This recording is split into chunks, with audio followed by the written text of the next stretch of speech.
केनोपनिषद में एक बहुत ही रोचक प्रसंग के बारे में उल्लेख किया गया है। आज हम उसी प्रसंग की संक्षिप्त रूप में चर्चा करते हैं। ये प्रसंग देवासुर संग्राम के बाद का है। हमारे शास्त्रों में मनुष्य को दैव और आसुरी उभय प्रकृति का माना गया है। दिव्य गुणों अर्थात अच्छे गुणों को जो मनुष्य धारण करते हैं उन्हें देवता कहा जाता है, तथा आसुरी बुरी प्रकृति को धारण करने वाले मनुष्य को असुर कहा जाता है। ईश्वर दैवी प्रकृति के लोगों की सहायता करते हैं और उन्हें विजय बनाते हैं। तो प्रसंग इस प्रकार का है। एक बार देवासुर संग्राम में ब्रह्म ने देवों की सहायता की तथा उन्हें विजयी बनाया, परंतु ब्रह्म की सहायता को न समझकर देवगण इस विजय को स्वयंकृत समझने लगे तथा उनमें अहंकार आ गया। तब देवताओं के अभिमान को जान करके वह ईश्वर ब्रह्म यक्ष रूप में उनके समक्ष प्रकट हुआ। अब देवता यह जान नहीं सके कि उनके समक्ष उपस्थित यह कौन है, क्योंकि उनके अंदर अहम का भाव था। देवताओं ने अग्नि से कहा, हे जातवेद, इस यक्ष को जानने का प्रयत्न करो। अग्नि ने देवों के अनुरोध को स्वीकार कर लिया। वह यक्ष के निकट गया। तब यक्ष रूप में जो ईश्वर थे उन्होंने पूछा कि वह कौन है। तब अग्नि का उत्तर था, मैं अग्नि हूँ, मेरा दूसरा नाम जातवेद है। अब यक्ष का प्रश्न था, तुम में क्या शक्ति है? अग्नि ने उत्तर दिया, इस धरती पर जो कुछ भी है उसे मैं जला सकता हूँ। यक्ष ने अग्नि के बल की परीक्षा के लिए एक तिनके को उसके समक्ष रख दिया और उसे जलाने के लिए कहा। अब अग्नि ने अपने संपूर्ण बल और पराक्रम को लगाया, किंतु वह छोटे से तिनके को नहीं जला सका।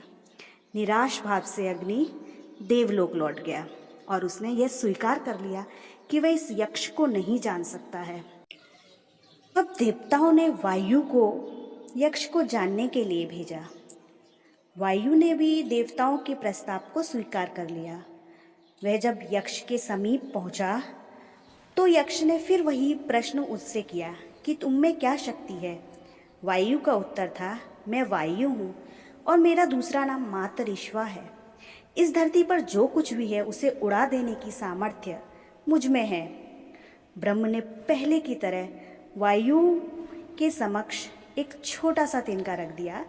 वायु ने अपना पूरा बल लगाया, किंतु वह उस तिनके को हिला भी नहीं सका।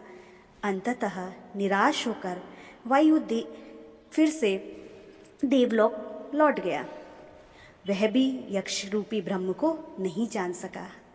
तब देवों ने इंद्र अर्थात आत्मा से कहा, हे मघवन, आप जाने कि यह यक्ष कौन है।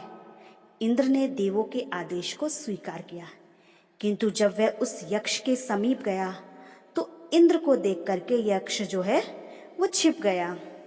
अर्थात इंद्र रूपी जीवात्मा जो हमारी आत्मा है, वो उसके पहुंचते ही यक्ष रूपी ब्रह्म ईश्वर लुप्त हो जाना इस बात का प्रतीक है कि सच्चे ज्ञान के अभाव में हम पास में रहते हुए ब्रह्म को नहीं जान सकते हैं। ब्रह्म के निकट होते हुए भी ब्रह्म को अज्ञान में जानना संभव नहीं है। तब कहते हैं, आकाश से हेमवती उमा प्रकट हुई।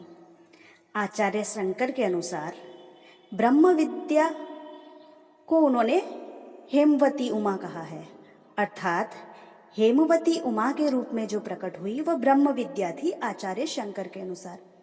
नारायण स्वामी के अनुसार क्या है? योग प्रतिपादित ऋतंभरा प्रज्ञा, अर्थात जो आपकी बुद्धि है जो सत्य और असत्य को भेद सकती है, उस बुद्धि को ऋतंभरा बुद्धि जो है वो वहां पर उसकी प्रकट हुई जीवात्मा की। तो इंद्र ने उमा से यक्ष का परिचय पूछा तो उत्तर मिला कि यह ब्रह्म ही यक्ष है। उस उमा की सहायता से ही जो जीवात्मा है, इंद्र रूप में जीवात्मा थी, उसको ब्रह्म रूपी यक्ष का वास्तविक ज्ञान हुआ। कथा का उपसंहार करते हुए ऋषि ने कहा, अन्य देवों की अपेक्षा इंद्र की महत्ता अधिक है, क्योंकि यही यक्ष रूपी ब्रह्म को जानने में समर्थ हुआ। इंद्र की महत्ता सर्वोपरि रही, क्योंकि उसी ने ब्रह्म को सबसे पहले जान लिया। वह ब्रह्म ही सबका आराध्य है, उपास्य है और वंदनीय है। जो व्यक्ति उस ब्रह्म को इस प्रकार जानता है, उसकी उपासना करता है और उसका चिंतन करता है, उसका मनन करता है, उसमें ध्यान लगाता है, अपने अहंकार को एक तरफ रख करके, अपने अहम के भाव को छोड़ करके ईश्वर के प्रति समर्पित हो जाता है, उसी व्यक्ति को सभी व्यक्ति आदर भाव से देखते हैं। शिष्य ने आचार्य को ब्रह्म विद्या का वर्णन करने के लिए कहा था। आचार्य ने कथा के माध्यम से ब्रह्म की महत्ता और उसकी सर्वशक्तिमत्ता का उल्लेख किया कि ब्रह्म के आगे जितने भी तत्व हैं उनकी शक्ति कुछ भी नहीं है। तो यही ब्राह्मी उपनिषद है जिसे शिष्य के लिए प्रस्तुत किया गया, तथा ब्रह्म के विषय में भी बताया कि ब्रह्म जो है वो सभी देवताओं से अधिक शक्तिशाली है। उपनिषद की फलश्रुति के रूप में आचार्य ने पुनः कहा कि तप, इंद्रिय निग्रह अर्थात इंद्रियों का दमन करने से, इंद्रियों को बुरे कार्य की ओर जाने से रोकने से, स्वयं को इस प्रकार बना लेना कि हमारी इंद्रियां कभी भी बुरे काम की ओर, पापों की ओर जाने की इच्छा न करें। तो इंद्रिय निग्रह और निष्काम कर्म के द्वारा ही इस ब्रह्म विद्या की प्राप्ति संभव है। और इस ब्रह्म विद्या के ज्ञान के द्वारा वह मनुष्य सभी पापों से अलग रह करके ब्रह्म के श्रेष्ठ आनंदमय लोक को प्राप्त होता है। कथा का तात्पर्य यह है कि ईश्वर ही सर्वशक्तिमान है, समस्त देवताओं से अधिक शक्ति ईश्वर में है।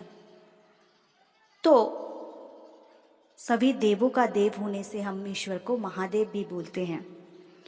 तो इसके लिए हमें ब्रह्म की उपासना करनी चाहिए, उनका ध्यान करना चाहिए, उनका मनन करना चाहिए, उनका चिंतन करना चाहिए। अपने अंदर के अहम भाव को त्याग करके परमात्मा का स्मरण हमको करना चाहिए।